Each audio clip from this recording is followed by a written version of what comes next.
आज की इस वीडियो में मैं आपको बताने वाला हूँ 5 ऐसे बेसिक टिप्स जिसके सहायता से आप नेटवर्क मार्केटिंग बिजनेस में ग्रो कर सकते हैं, सफल हो सकते हैं। साथ ही साथ आप अपने बिजनेस पार्टनर या डाउनलाइन को भी इस बेसिक टिप्स के बारे में बता सकते हैं। चलिए शुरू करते हैं पहले बेसिक टिप्स के साथ, जो है लिस्ट बिल्डिंग। लिस्ट बिल्डिंग 2 तरीके से बनाए जा सकते हैं। लिस्ट बिल्डिंग 2 तरीके के होते हैं। पहला ड्रीम लिस्ट, दूसरा पीपल लिस्ट। ड्रीम लिस्ट वैसे सपने, वैसे इमेजिनेशन, वैसे सपने जो आप अपने लाइफ में अचीव करना चाहते हैं, आप अपने लाइफ में पूरा करना चाहते हैं, उस सपने का लिस्ट बनाना है। दूसरा पीपल लिस्ट, किसी भी बिजनेस को डेवलप करने के लिए, किसी भी बिजनेस को ग्रो करने के लिए बिजनेस पार्टनर की ज़रूरत होती है, इसीलिए आपको पीपल लिस्ट बनाना बहुत ही ज़रूरी है।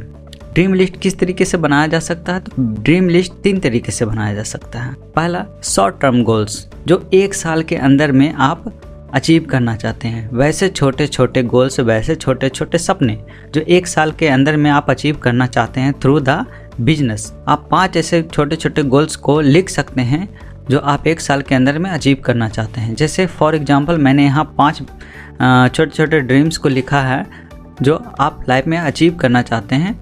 ये मैंने अपने तरीके से लिखा। आप अपने तरीके से कुछ भी आप अपना लिस्ट बना सकते हैं। जैसे यहाँ पर मैंने पहला लिखा है बाइक, उसके बाद दूसरा DSLR कैमरा, तीसरा लैपटॉप, चौथा मोबाइल, 5वां टीवी। इस तरीके से आप शॉर्ट टर्म गोल्स बना सकते हैं आप अपने तरीके से, और साथ में पिक्चर भी आप उसमें लगा सकते हैं। दूसरा है मिडिल टर्म गोल्स, जो आप 3 साल के अंदर में अचीव करना चाहते हैं थ्रू द बिजनेस। सो आप यहाँ पर भी 5 आप अपने सपने को लिख सकते हैं विथ पिक्चर। यहाँ पर मैंने भी कुछ गोल्स लिखा है, इस तरीके से आप भी लिख सकते हैं, आप अपने ढंग से, आप अपने तरीके से। ठीक है, यहाँ पर देखिए मैंने लिखा है एक अपार्टमेंट ले सकते हैं 3 साल के अंदर में थ्रू द बिजनेस। फैमिली को टाइम दे सकते, टूर कर सकते हैं, देश विदेश की यात्रा कर सकते हैं, घूम फिर सकते हैं। इस तरीके से आप अपने सपने लिख सकते हैं। एग्जाम्पल के लिए मैंने यहाँ कुछ गोल्स को लिखा है। उसके बाद long term goals. Long term goals क्या होता है? वैसे गोल्स जो बड़े बड़े सपने होते हैं। फॉर एग्जांपल यहाँ पर मैंने एक लग्जरियस हाउस लिखा है, लग्जरियस कार जैसे लैम्बोर्गिनी हो गया, उसके बाद फिर फरारी, BMW। ये सारे आपके सपने हो सकते हैं, बड़े सपने हो सकते हैं जो आप अचीव करना चाहते हैं। तो आप इस बिज़नेस के माध्यम से ये सारे सपने को पूरा कर सकते हैं। ये सारे सपने को पूरा करने के लिए आपको हर गोल को अलग अलग कैटेगरी में लिखना पड़ेगा, अलग अलग सपने को अलग अलग कैटेगरी में लिखना पड़ेगा, और साथ में उसमें पिक्चर ऐड करना पड़ेगा ताकि आपका सपने का लिस्ट तैयार हो सके। जब आप सपने का लिस्ट तैयार करते हैं तो इस सपने को पूरा करने के लिए आपको कुछ बिजनेस पार्टनर की ज़रूरत पड़ेगी। तो बिजनेस पार्टनर की ज़रूरत जब पड़ती है तो आपको क्या करना है कि पीपल लिस्ट क्रिएट करना है। तो पीपल लिस्ट किस तरीके से बनाया जा सकता है? तो पीपल लिस्ट बनाने का 6 तरीका होता है। पहला क्या है? फैमिली, क्लोज और फार। वैसे फैमिली मेंबर जो आपके क्लोज हों, जो आपके आसपास में, जो आपके शहर में रहते हैं, उनका नाम, mobile number, address family list में लिख सकते हैं। और वैसे फैमिली मेंबर जो आपसे दूर रहते हैं, जैसे मुंबई, चेन्नई, कोलकाता, हैदराबाद, दिल्ली, ये सारे जगह पर रहते हैं, उन सारे का भी लिस्ट आप बना सकते हैं।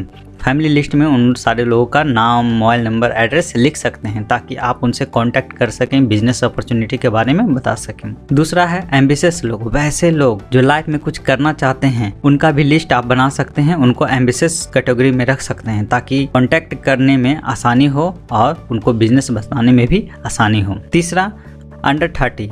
वैसे लोग जो 18 से 30 साल के बीच के उम्र के लोग हैं, उनका भी एक अलग कैटेगरी का लिस्ट बना सकते हैं ताकि उनको कांटेक्ट करने में आसानी हो। उसके बाद फोर्थ किस तरीके से बनाना है? फोर्थ है बिजी पीपल। वैसे लोग जिनके पास समय बहुत कम है, वो लाइफ में इतने बिजी हैं कि उनको और किसी चीज़ के लिए कोई समय नहीं मिलता, उनका भी लिस्ट आप बना सकते हैं ताकि उनको बिजनेस अपॉर्चुनिटी के बारे में बता सके, और इस बिजनेस को वो अगर ग्रो करते हैं तो उनके पास समय काफ़ी बचत होगी। उसके बाद नेक्स्ट अगर बात करें तो लोकल पीपल कौन से लोग होते हैं? जो आपके आसपास के लोग होते हैं, उनका भी लिस्ट आप बना सकते हैं ताकि उनको भी बिजनेस आप बता सकें। जो आप कर रहे हैं उनको भी आप बता सकते हैं। उसके बाद लास्ट होता है स्ट्रेंजर, वैसे अजनबी लोग जिनसे आप मार्केट में ट्रेवल करते समय, ये सारे लोग स्ट्रेंजर की कमी नहीं है, दुनिया में बहुत सारे स्ट्रेंजर हैं, सब अजनबी ही होते हैं। कुछ ही लोग होते हैं आप उन्हें जानते हैं, बाकी सारे लोग अजनबी होते हैं, स्ट्रेंजर होते हैं। तो वो यहाँ से भी आप लिस्ट क्रिएट कर सकते हैं। हर दिन 2 से 3 स्ट्रेंजर से मिलकर आप उनको अपने लिस्ट में शामिल कर सकते हैं। जब आपके लिस्ट तैयार हो जाएंगे, ड्रीम लिस्ट तैयार हो जाएंगे, उसके बाद पीपल लिस्ट तैयार हो जाएंगे, लिस्ट तैयार हो जाने के बाद आपको कांटेक्ट और इनवाइट करना होता है। तो कांटेक्ट और इनवाइट कैसे कर सकते हैं? तो उसके लिए सबसे पहले थोड़ा सा बात करना है। जब आप उनको कॉल कीजिएगा तो सबसे पहले थोड़ा सा बात करना है, जैसे हाय हेलो कैसे हैं आप, आपकी फैमिली कैसे हैं, ये सारे कुछ इस तरीके से नॉर्मली बात कर सकते हैं। जब आप नॉर्मली बात करेंगे उसके बाद उनको बताना है कि आपने किस लिए कॉल किया है, क्या आपका एम है, क्या आप बताना चाहते हैं, वो सारे कुछ आप उनको एक्सप्लेन कीजिएगा। उसके बाद उनको बताया कि यह स्टार्टअप अपॉर्चुनिटी है, ये आपके लिए है, आप इसे कर सकते हैं, इस तरीके से आप उन्हें बताइएगा। उनका कुछ क्वेश्चन होगा, उनका आप जवाब दे सकते हैं, उनको बता सकते हैं कि क्या है क्या नहीं है, ठीक है ना। इस तरीके से आप उन्हें बिजनेस के बारे में बता सकते हैं। उसके बाद उनका इंटरेस्ट चेक करना कि क्या वो एडिशनल इनकम अर्न करना चाहते हैं या नहीं, ये चेक करना है आपको। उसके बाद अगर वो अर्न करना चाहते होंगे एडिशनल इनकम या कुछ और भी अचीव करना चाहते हैं लाइफ में, तो उनसे समय ले लेना है ताकि आप इस अपॉर्चुनिटी के बारे में डिटेल से उनसे बातें कर सकें, डिटेल से उन्हें बता सकें। उसके बाद नेक्स्ट जब आप अपॉइंटमेंट ले लेते हैं तो अब बारी आती है बिजनेस प्रेजेंटेशन के बारे में। मतलब जिस बिजनेस के बारे में आप उन्हें कांटेक्ट करके बताए हैं, पूछे हैं, टाइम लिए हैं, उस बिजनेस प्रेजेंटेशन की बारी आती है। तो बिजनेस प्रेजेंटेशन किस तरीके से कर सकते हैं? तो बिजनेस प्रेजेंटेशन 3 तरीके से किया जा सकता है। पहला, आप अपने प्रोस्पेक्ट को स्टार्टअप अपॉर्चुनिटी मीटिंग या ट्रेनिंग प्रोग्राम में शामिल कर सकते हैं ताकि वो जब उस मीटिंग और प्रोग्राम में जाएं तो वो देखें कि यहाँ भी लोग किस तरीके से ग्रो करते हैं, अपने सपने को किस तरीके से पूरा करते हैं, क्या इसमें काम है, ठीक है ना। ये सारे कुछ वहाँ जाकर वो देखकर सीख सकते हैं, ठीक है। एक बात का और ध्यान रखना है, जब भी आप अपने प्रोस्पेक्ट को स्टार्टअप अपॉर्चुनिटी मीटिंग या ट्रेनिंग प्रोग्राम में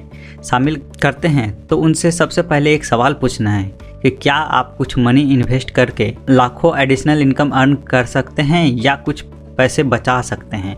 ये अगर सवाल आप उनसे पूछिएगा तो अगर वो कुछ पैसे इन्वेस्ट कर लाखों कमा सकते हैं तो वो इस बिजनेस अपॉर्चुनिटी को अच्छे से देखेंगे और समझेंगे। ये आपको चेक करना है, पूछना है, ठीक है ना। उसके बाद सेकेंड जो पॉइंट है वो है 1-on-1 मीटिंग। मतलब कि प्रत्येक व्यक्ति से आप पर्सनली जाकर मिल सकते हैं, ठीक है, और उन्हें 10 से 15 मिनट का शॉर्ट बिजनेस प्लान दिखा सकते हैं ताकि इस बिजनेस के बारे में वो समझ सकें, ठीक है। उसका नेक्स्ट है स्पेशल मीटिंग। आप अपने प्रोस्पेक्ट को अपने अपलाइन से मिला सकते हैं जिससे प्रोस्पेक्ट के मन में जो भी डाउट है वो क्लियर हो जाए।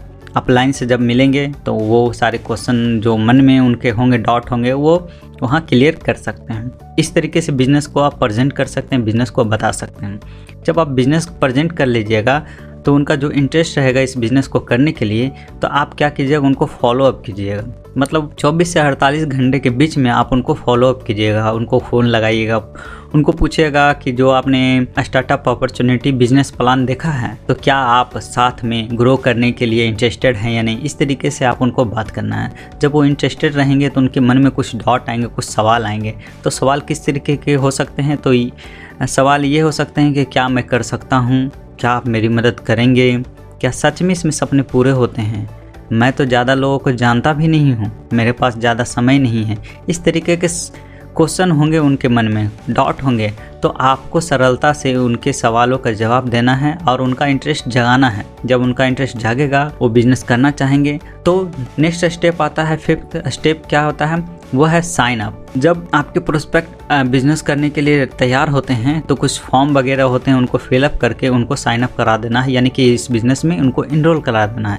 जब वो बिज़नेस में इनरोल कर लेंगे तो आपका काम क्या होता है कि आप उनके बिजनेस को ग्रो करने में आप उनको मदद कर सकते हैं, ठीक है ना। और बिजनेस से रिलेटेड जो भी डाउट है उनके मन में, तो आप उनके डाउट को क्लियर कर सकें ताकि वो बिजनेस को अच्छे तरीके से ग्रो कर सके, बिजनेस को अच्छे तरीके से समझ सकें और आप अपने सपने के साथ साथ अपनों को भी सपने पूरा कर सकते हैं। चलिए, वीडियो अच्छा लगा हो तो लाइक, शेयर और इस चैनल को सब्सक्राइब जरूर करें।